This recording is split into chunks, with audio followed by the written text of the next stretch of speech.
Assalamualaikum warahmatullahi wabarakatuh. Saya Trisda Ratu Karimasada, absen 33 dari kelas 11 MIPA 10. Di sini saya akan mempresentasikan materi khutbah, tabligh, dan dakwah. Yang pertama adalah materi khutbah. Khutbah berasal dari kata khotobah, yakhtubu, khutbatan, yang bermakna memberi nasihat dalam kegiatan ibadah seperti sholat, wukuf, dan nikah. Menurut istilah, khutbah adalah kegiatan ceramah kepada sejumlah orang Islam dengan syarat dan rukun tertentu yang berkaitan langsung dengan keabsahan atau kesunahan ibadah. Khutbah diawali dengan hamdalah, sholawat, wasiat takwa, dan doa.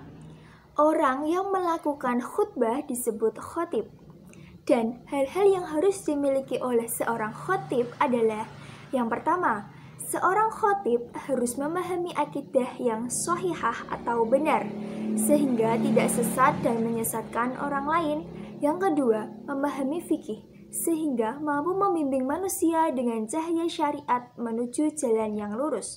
Yang ketiga, memperhatikan keadaan masyarakat, kemudian mengingatkan mereka dari penyimpangan-penyimpangan dan mendorong kepada ketaatan.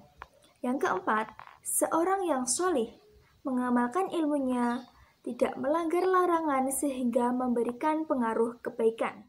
Kemudian ketentuan khutbah. Yang pertama ada syarat khotib, yaitu Islam, baligh, berakal sehat dan mengetahui ilmu agama. Yang kedua ada syarat dua khutbah. 1. Khutbah dilaksanakan sesudah masuk waktu zuhur. Khotib duduk di antara dua khutbah. Khutbah diucapkan dengan suara yang keras dan jelas, dan yang terakhir tertib. Kemudian yang ketiga ada rukun khutbah. 1. Membaca hamdalah. 2. Membaca syahadat. 3. Membaca sholawat. 4. Berwasiat takwa. 5. Membaca ayat Al-Quran pada salah satu khutbah. Dan yang keenam berdoa pada khutbah kedua. Kemudian ada sunnah khutbah.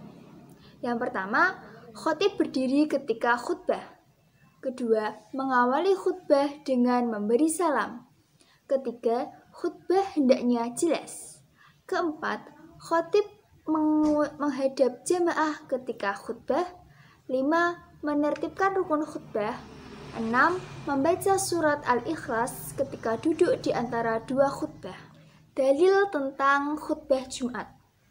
Bismillahirrahmanirrahim.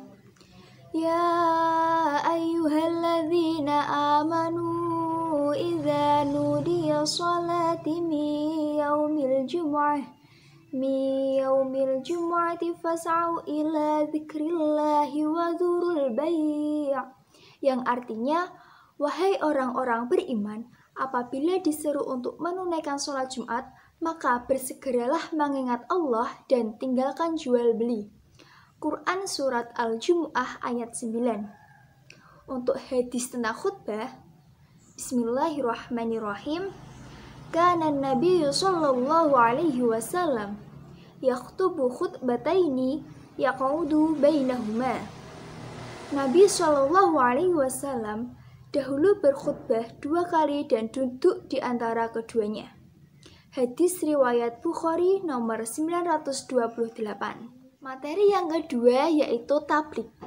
Tabligh berasal dari kata balagha, yuballighu, tablighan, yang berarti menyampaikan, memberitahukan dengan lisan.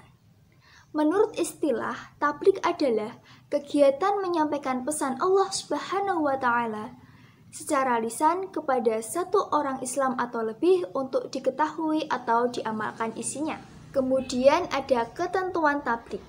Yang pertama ada syarat mubaligh, yaitu Islam, baligh, berakal sehat, dan mendalami ajaran Islam. Yang kedua ada etika dalam menyampaikan tabligh. 1.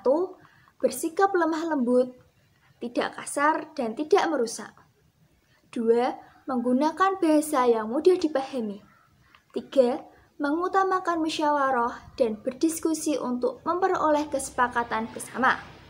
Yang keempat, Materi dakwah yang disampaikan harus mempunyai dasar hukum yang kuat dan jelas sumbernya. Kelima, menyampaikan dengan ikhlas, sabar, sesuai dengan kondisi psikologis dan sosiologis para pendengar atau penerimanya.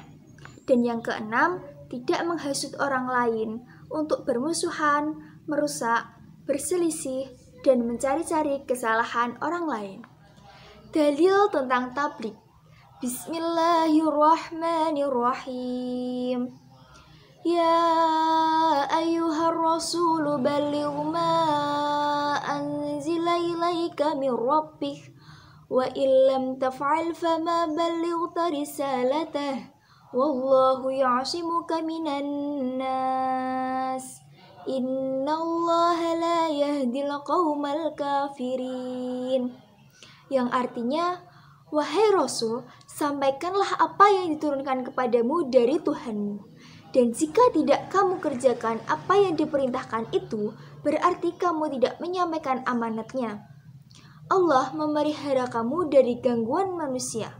Sesungguhnya Allah tidak memberi petunjuk kepada orang-orang yang kafir.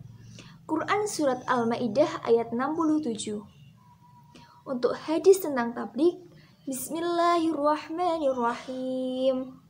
Balighu anni walau ayah.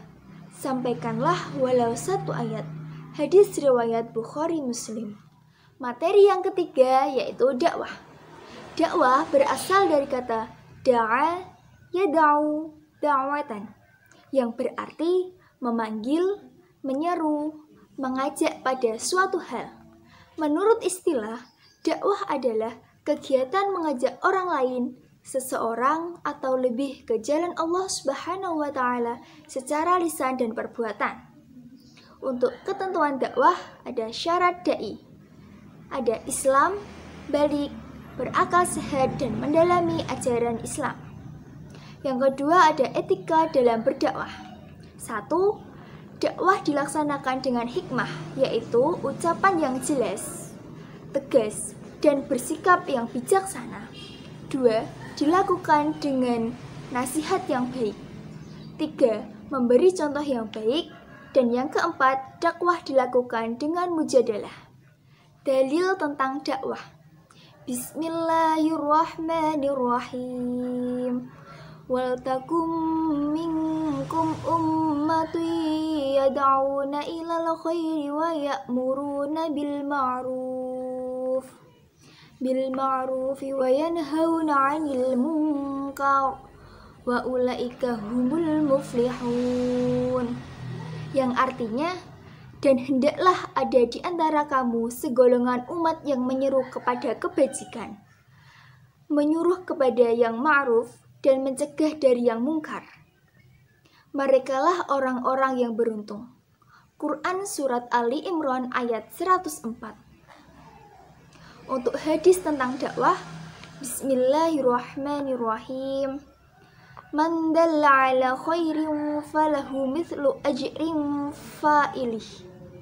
Barang siapa yang menunjukkan kepada suatu kebaikan, maka baginya pahala seperti orang yang melaksanakannya. Hadis riwayat Muslim.